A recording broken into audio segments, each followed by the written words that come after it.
제 질의 시간이긴 하지만 우리 장관님께서 꼭 하시고 싶은 말씀이 있으신 것 같은데 장관님 예. 잠깐 금방 뭐 무슨 말씀을 하고 싶은지 1분 내에 간단히 말씀을 좀 정리를 해주시죠. 제가 드리고 싶은 말씀은 다른 게 아니고 지금 여러 가지 말씀을 하시는데 국정감사 및 조사에 관한 법률에 의하면 구체적인 사건 수사와 재판에 영향을 관여할 목적으로 하는 국정감사는 안 된다고 하고 있습니다. 그리고 특히 지금 수사가 진행되고 있는 사건에 구체적으로 어떻게 할 것인지에 대해서 따지면 장관이 대답할 수 있는 말은 대답 드릴 수가 없습니다밖에 없습니다. 이 부분을 좀 잘 감안하셔서 질의를 해주시면 장관이 거기에 맞게 충실히 대답하도록 하겠습니다. 조배수 의원님 잠깐 됐습니다. 양해 좀 해주세요. 제가 이 부분은 지난번에도 유상범 간사님 말씀하셔가지고 제가 말씀드렸는데 그때 장관님이 안 계셨기 때문에 말씀드립니다. 국정감사 조사 법률에 따르면 조사의 한계 규정이 있습니다. 국회법 해설을 보시면 재판 중인 사건이라 할지라도 그것을 이유로 해서 자료 제출을 거부하거나 국정감사를 회피하거나 그래서는 안 된다라고 국회법에 명시돼 있어요. 그래서 장관님이 지금 그렇게 말씀하신 부분은 지난번에 제가 말씀드린 취지하고 어긋나기 때문에 그거는 추후라도 확인하시고 실수하지 않기 바랍니다. 네, 조배수 의원님 죄송합니다. 발언 계속하시죠. 네, 오늘은 국정감사인 만큼 제가 한 가지 정식질을 좀 하겠습니다. 어저께 북한에서 최고인민회의가 열려서 헌법 개정 논의를 했다고 합니다.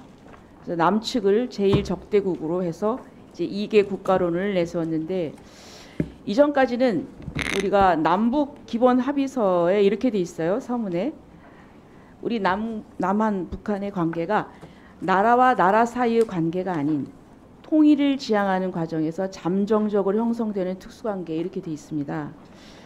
그런데 지금 이제 영토 규정을 좀 명확하게 한다면 이제 남쪽 국경선이나 해상 국경선이 이제 문제가 될 텐데요. 앞으로 어떤 이런 부분에 있어서 충돌하지 않을까. 그리고 또 남한과 북한이 서로 관계에 대한 인식이 다릅니다. 그런데 이 부정합을 어떻게 조화를 할 것인지 저는 이 법무부는 우리 국가에 일어나는 모든 법률 문제에 대해서 이제 연구도 하시고 그리고 또 자문도 해주셔야 되는데 어떻게 지금 이 처리를 해나가실 생각인가요?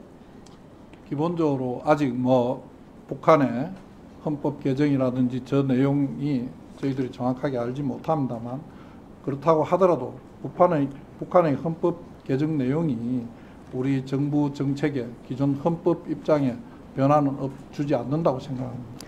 네, 알겠습니다.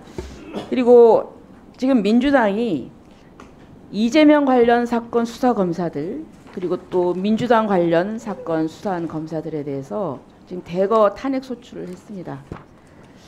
자, 이것은 제가 지난번에도 얘기했지만 이 권력자에 대한 수사에 대해서 어떤 보복의 시그널이다.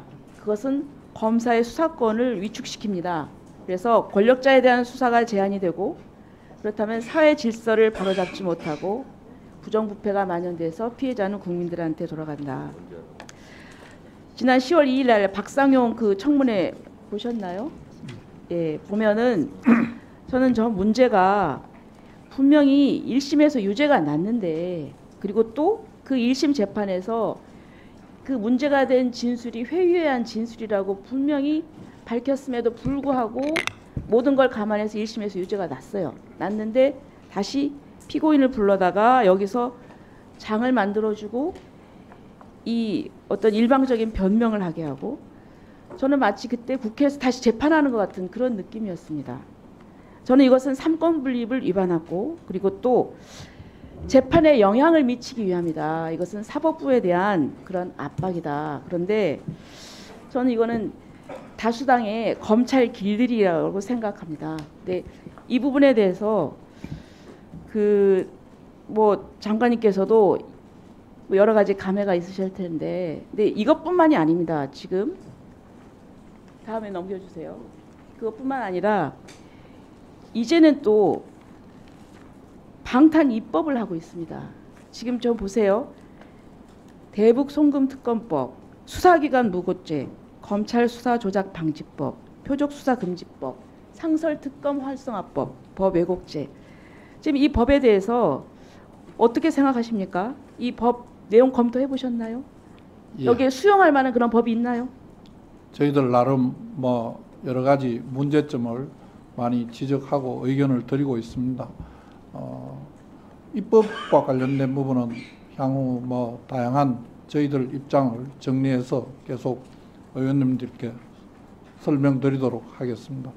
다만 재판 진행 중인 사항에 대한 부분은 뭐 의원님 질의에도 법무부 장관으로서는 구체적으로 대답하기는 어렵고 재판 과정에서 주장하고 논의돼야 할 내용들이 이 국회에서 하고 있는 것은 어떻게 하든지 간에 재판에 영향을 줄 수밖에 없는 행위라서 부당하다. 예, 그건 조금 국정감사 및 조사에 관한 법률의 그 제한에 해당하지 않을까 하는 걱정을 합니다.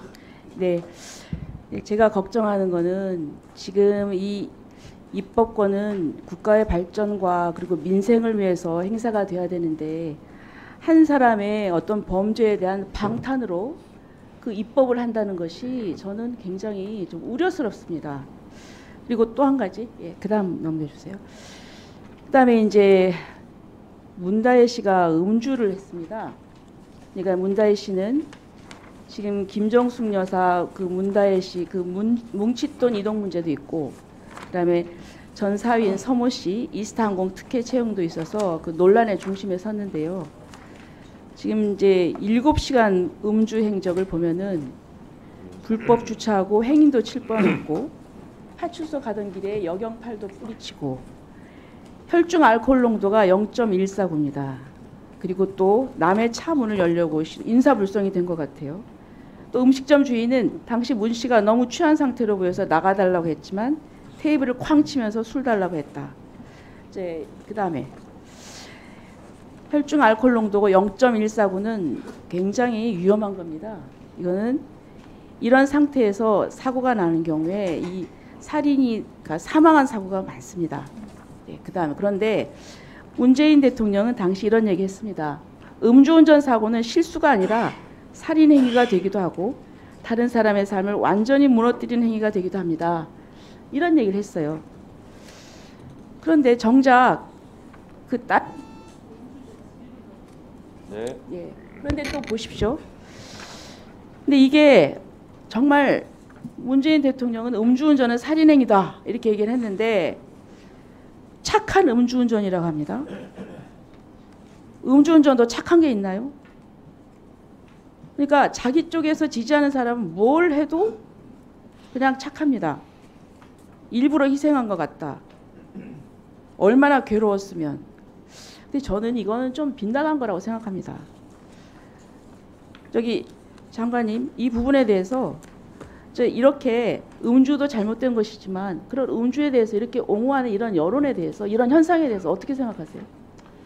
음주운전에 대해서는 많은 국민적 여론이 철저하게 처벌되어야 한다는 게 있는 것 같습니다. 경찰에서 수사 중에 있으니까 절차에 따라서 그에 맞는 처벌이 이루어질 것으로 생각합니다.